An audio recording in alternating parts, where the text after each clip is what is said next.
Welcome. Today we're going to troubleshoot plus freezer which is not meeting up standard temperature, and according to the complaint it always trip, and they ask assistant for us and we proceed and go there to check their issues. But before that I called up the person in charge and they said it's not reaching the proper temperature before this problem arise, the power tripping. So before we check anything here, for example the outdoor unit, make sure to analyze first before making any troubleshooting. And take note, the unit start and it will not reach the proper temperature and it goes power trip.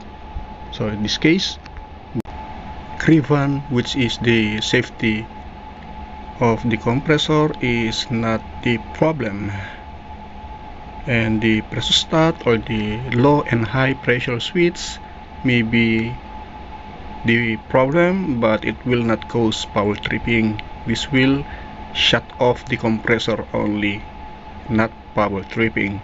So what seems to be the problem here, guys? The crankcase heater which is located here is not also the culprit, because once you open the unit it will cause power tripping. Here's what I did, guys. I just opened the power button, arrow, as well as the fast freezing and start button, and after 5 minutes the temperature is not rising up. So I go out to the outdoor unit and here's what I noticed. One of the fan motor is not running, so that's the problem, guys.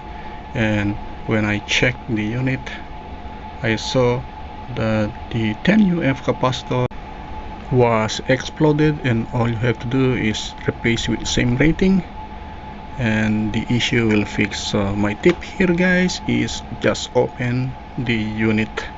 Do not check one by one all the parts. Just replace the 10 UF capacitor and you all done for the power tripping issue. After 40 minutes, this is now the temperature. If you are new to my channel, guys, please support me by clicking the subscribe button and don't forget to hit the notification bell so you'll be updated just in case I have a new upload video. Thanks for watching. God bless.